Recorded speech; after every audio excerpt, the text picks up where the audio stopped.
ನಮಸ್ತೆ. 27/3/2024 ಬುಧವಾರ, ಕೃಷ್ಣ ಪಕ್ಷ ಅಂದರೆ ಕರುವ ಚಂದ್ರ. ಸಾಮಾನ್ಯವಾಗಿ ಕರುವ ಚಂದ್ರನಲ್ಲಿ ಮುಹೂರ್ತ ಕಾರ್ಯಗಳನ್ನು ಮಾಡೋದಿಲ್ಲ. ಆದರೂ 5ನೇ ತಿಥಿ ಅನ್ನುವ ಪಂಚಮಿ ತಿಥಿ ಬರುವವರೆಗೂ ಅದರಲ್ಲಿ ಒಳ್ಳೆಯ ದಿನಗಳಿದ್ದರೆ ಮಾಡಬಹುದು. ಇವತ್ತು ಶುಭ ದಿನವಲ್ಲ, ಅಶುಭ ದಿನ. ದ್ವಿತೀಯ ಅನ್ನುವ ತಿಥಿ ಇದೆ. ಸಂಜೆ 5:06:35 ಅದು ದೋಷವಲ್ಲ. ಇವತ್ತಿನ ನಕ್ಷತ್ರ ಚಿತ್ತಾ ನಕ್ಷತ್ರ.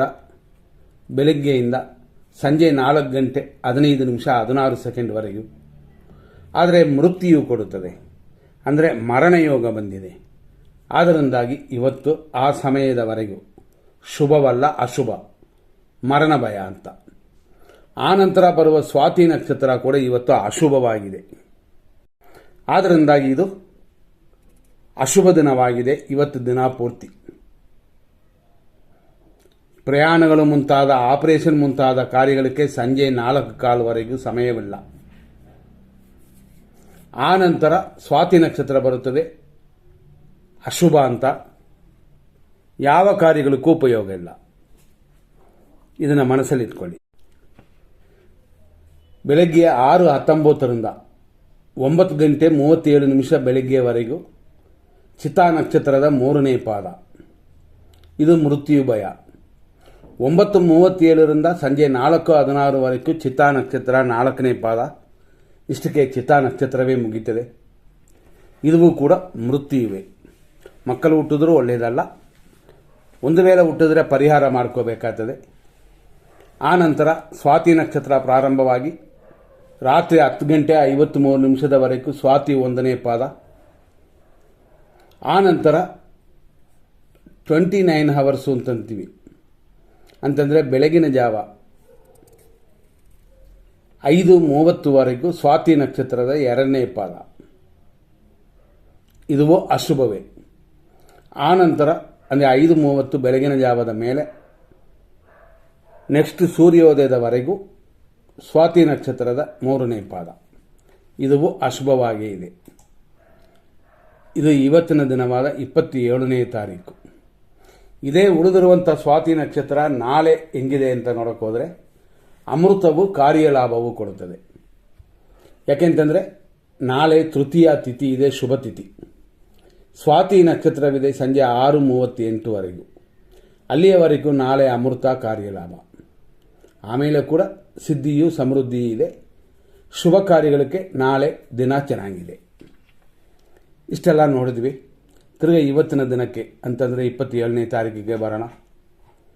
ದಿನ ಹೀಗಿದ್ದರೂ ಇರೋದರಲ್ಲಿ ಸ್ವಲ್ಪ ಆದರೂ ಒಳ್ಳೆಯ ಸಮಯ ಇದೆಯಾ ಅಂತ ನೋಡ್ಕೊಳ್ಳೋಣ. ಯಾಕೆಂತಂದರೆ ಎಮರ್ಜೆನ್ಸಿ ಇದ್ದೇ ಇರುತ್ತದೆ, ಆಸ್ಪತ್ರೆ ಇದ್ದೇ ಇರುತ್ತದೆ, ಎಲ್ಲರೂ ಹೊರಡುವಂಥ ಅವಶ್ಯಕತೆ ಇರುತ್ತದೆ. ಎಲ್ಲೋ ಕೆಟ್ಟ ಕಾರ್ಯಗಳಿರ್ಬೋದು, ಮರಣ ಕಾರ್ಯಗಳಿರ್ಬೋದು, ನೆಂಟರಲ್ಲಿ ಅಥವಾ ಮಿತ್ರರಲ್ಲಿ, ಅದು ನಿಲ್ಲಿಸೋಕ್ಕಾಗಲ್ಲ. ಆದರೂ ಅದರಲ್ಲೂ ಒಳ್ಳೆಯ ಟೈಮ್ ನೋಡಿದ್ರೆ ಇವತ್ತು 6:19 7:48 ಶುಭವಾಗಿದೆ.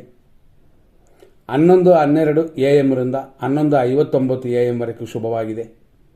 ಮಧ್ಯಾಹ್ನ 1:58 PM ರಾತ್ರಿ 10:23 ಶುಭವಾಗಿದೆ. ಲೇಟ್ ನೈಟ್ ಅಂತಂದರೆ ರಾತ್ರಿ 12 ಗಂಟೆ ಮೇಲೆ ರಾತ್ರಿ 2:03 ಬೆಳಗಿನ ಜಾವ 4:48 ಇದು ಒಂದು ಶುಭ ಸಮಯ. ಇದೆಲ್ಲ ಒಳ್ಳೆಯ ಸಮಯಗಳು ಅಂತ. ಇವತ್ತು ಕೆಟ್ಟ ದಿನವಾದರೂ ಎಮರ್ಜೆನ್ಸಿಗೆ ಉಪಯೋಗಿಸ್ಕೊಳ್ಳೋಕೆ ಮಾತ್ರ ಇದು. ಇವತ್ತಿನ ಪೂರ್ತಿ ಅಶುಭ ದಿನವನ್ನು ನೋಡೋಣ. ಅಶುಭ ಕಾರ್ಯ ಅಂತಂದರೆ ಇವತ್ತು ಬೆಳಗ್ಗೆ 6:19 ಮೀನರಾಶಿಯವರಿಗೆ ಚಂದ್ರಾಷ್ಟಮ. ಮೀನರಾಶಿಯಲ್ಲಿ ಬರುವ ಪೂರ್ವಭಾದ್ರಾ ನಕ್ಷತ್ರ 4ನೇ ಪಾದ, ಉತ್ತರಾಭಾದ್ರಾ ನಕ್ಷತ್ರದ ಒಟ್ಟು 4 ಪಾದಗಳು, ಅದೇ ಥರ ರೇವತಿ ನಕ್ಷತ್ರದ ಒಟ್ಟು 4 ಪಾದಗಳಿಗೂ ದೋಷ. ನಂತರ 7:50 9:22 ಯಮಕಂಡ ಕಾಲವಿದೆ.